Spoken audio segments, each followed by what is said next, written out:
Talk to him. Classic codes, I ain't taking it slow. Forgive me, Lord, I woke up in that mode. Whether the winters were left in the cold. All right, so we got one more reaction video. We heading over to Kirk Franklin page, where he sat down with DC Young Fly and a bunch of other brothers, Duvall.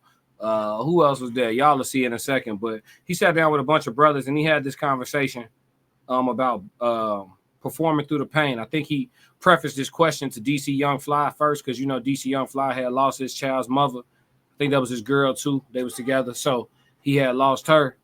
And I think he used him as a frame of reference. I didn't watch this other than like the first 30, 35 seconds of it.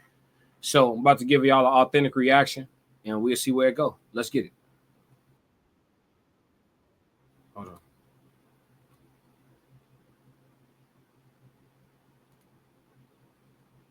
All right, here we go.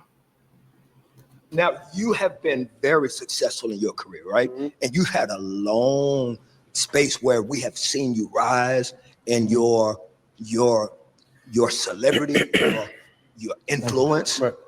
And then we also saw you deal publicly with this loss, right? How were you able to balance, still getting on stage, be funny, do what you needed to do, but still bring a level of vulnerability and sensitivity and compassion to your seeds like that at the same time? That was tough, man. To understand your purpose and understand the lane that God has placed upon me when it comes to Renaissance, we draw from emotion. So I don't have a therapist. God is my therapist, but he's willing to place me amongst people who's willing to listen to my emotions. And not only listen to my emotions, can learn from my emotions, but I'm able to express myself in a way of art where I also need it too. Because this is the only place where I feel safe. Hold up. Yeah. I've already spoken on that. I fuck with DC Young Fly for what he just said, because it's two code languages that I've already done that come to mind with what he just said. I did a code language on outlets, about how useful outlets are to men and having an outlet and something to somewhere to move the energy to, or move the energy away to move the energy through, having an outlet. And then I also had spoke on what was he saying? He was talking about talking to God, like having God as his confidant. But he said God gave him places and people to express his emotions to and stuff like that.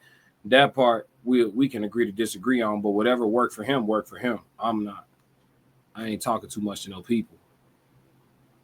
He said he doesn't have a therapist. He just got people in his life he could talk to. I'm the opposite. I'd rather talk to a therapist than somebody that's just close to me. Especially because people be fickle. Like, you could be sharing something with somebody who being a good friend today, and y'all fall out 4 years later, and then everything you ever told them is on the line type shit. Like, you can't really guarantee people going to be around forever. Motherfuckers be fickle. For sure. But I feel them on having an outlet and using your actual craft to deal with it. Oh, and the other code language was compartmentalization. Being able to compartmentalize. The title of this was performing through the pain. So just being able to compartmentalize. Hey, this is what feeds my children that I'm still here, that I got to take care of, even though their mother just passed in an untimely manner. This is what provides. This is what I still have to continue to do. This is what needs to be done. So I'm going to have to do something with these emotions to make sure that this still gets done. And I can handle this when it needs to be handled as well. Compartmentalization is so instrumental for me. But let's go. Hold up. You talking to a table full of creators. Yeah, on stage. Bro, you just lit this table up, because that's what we all can say amen to that. That is real. It's the only, in the midst of having beautiful wife, that's real. Beautiful kids, if we're vulnerable and transparent and honest, even though we love them, there is something about being in what we were created to do. That it is a thing that lights us and makes us feel more alive and safe than anything ever could. You know what's crazy though? You're not allowed to say that sometimes. You know? But as a man, but we just said it. Yeah, but We just said when it's we just said No, ain't no. As a man, ain't no allowed. Respect to Duval, but as a man, ain't no allowed.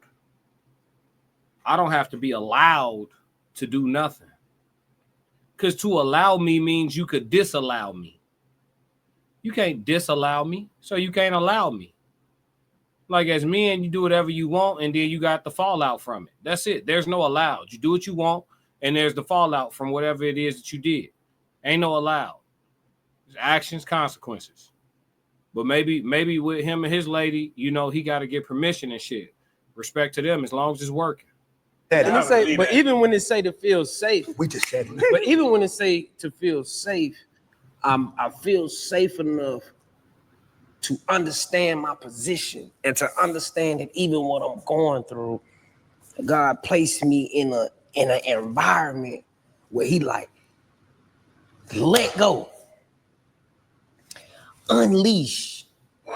You may want to cry, but make this character cry, but cry with laughter. Make this person come to life.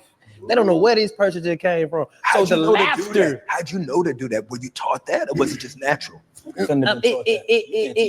you come to theater, you know you have to draw from emotion. Yeah. But when you get on stage, see, people don't understand. I want to say last year, I had to get on stage. Yeah, he talking about channeling now. So now he's speaking about channeling. You know, being able to use what you go through and channel it at the necessary moments to utilize it for your art and for your craft. Like since he's been through so much hurt and so much heartache in different situations and circumstances, if he needed to play a role for a character that needed him to cry hard as hell, he could think about and channel those emotions from some of the most painful moments of his life and muster that up and bring out real authentic emotion in the moment on camera type shit. So I think that's what he getting around to. Let's go. Mother's Day in Orlando. I was about to have a moment right before I get on stage, and we don't know when these moments come. So that's why I'm so thankful when I go on stage, because I'm like, I ain't have a moment today. You know what I'm saying? I'm like, appreciate it. Let me just be mental enough to go out here and be in a safe space. Like, I don't want to break down. I don't want nobody to piss me off today. Like, I just wanted to, you know, thank you for keeping me in a safe space.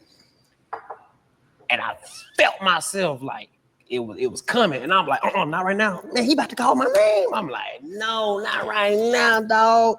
And when he said my name, everybody know I do my little shake. Mm-hmm. I had to shake the emotion. So niggas don't know in Orlando, when I'm on stage, I'm shaking this emotion off of me, because I know I got to go to work, but I'm human. Yes. So before I even say my first words, I'm John Whitfield. They don't know that. The moment I said, how y'all doing? I'm like, oh God, you got me. Wow. I didn't even know in my first 2-3 minutes for me to be up here crying and you know what I'm saying? I'm just like, God damn, that was quick. Wow. So that's how I know, like, when I'm about to get into this atmosphere, this environment, I know God gonna take care of me. I don't even be knowing what you done been in your moments before on stage. Yeah, I like this conversation. It's just, I look at it a little bit different, and I offer my perspective, not to be contrary to his, but just to add an additional perspective that's not present in this conversation is like what he did. You know, a lot of times we attribute things outwardly, right? Like we'll say, like, you know, okay, so for me personally, in his situation, because I've been in that situation where I had to go on stage, I had a lot going on in my life, and I had to compartmentalize in order to be able to go on stage and do different things to get yourself out of it, shake it off real quick, and actually take those steps and go out there and grab the microphone. You know what I mean? But I never look at it like, oh, like I know that God gonna take care of me. I look at it like God gave me what I need to take care of it. So like I don't look out or up, I look in. You know?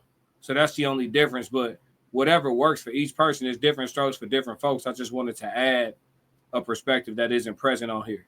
That's why we do the reactions, right? But let's roll. That ain't Kirk. At all. At all. That's the spirit that's in Kirk. At all. That's making you handle your business with. Amen. Now it See, you heard him. You heard him. You heard what he just said. Let's just listen to it again, just fundamentally, because words matter. Let's just listen to what he said again, just the actual words. It's a clear contradiction. Listen. No, well, you done been in your moments before on stage. That ain't Kirk. At all. At all. That's the spirit that's in Kirk. That ain't Kirk. It's the spirit that's in Kirk. That means it's Kirk. The spirit is never not in you. It's powering your system. It's running you. That's why I look in instead of up. Because the spirit is in me. So you can't say it's literally a direct contradiction, but I understand the thought process. I understand the thought process. So that's why I'm not like combating it. I'm just adding another perspective that y'all may not have thought. If the spirit is in me, it's me. It's not me possessed. It's just me. It's me tapping in. Tapping in to the source. It's not something coming over and entering my body that was exterior. It's me tapping in to the source. At all. That's making you handle your business with. Amen. Now it resonates with the people. Now the people is looking at that. We need that same energy. So whatever you seeing and you feeling, I know for a fact I'm showing it. Mm-hmm. I just don't even know what it is. Wow.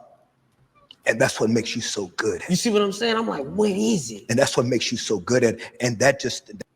Yeah, it's you. It's you. Excellent conversation by them brothers, man. Excellent conversation by those brothers. But yeah, it's you all along. You know, the things we go through, it allow us to bring certain things out of ourselves. That's why I say, you know, bring the best out of you. It was already in there. That's why they say you got to tap in, because it's already in there. We was taught to look up. You should always look in. That's just my take on it. That's my POV. That's my opinion. That's my belief. You know what I mean? So that's, you know, I'm just sharing it with y'all. That's all. If you like what you just saw, support the channel. Make sure you subscribe, like, and jump in the comments. Talk to me so we could crack these codes. If you want to support the channel monetarily, go to my website and cop some merch, www.theclassiccodes.com. Or you can shoot me a Cash App. Either way, stick to the codes. Classic codes, I ain't taking it slow. Forgive me, Lord, I woke up in that mode. Weathered the winters when left in the cold. Harden my heart and now harden the flow. They don't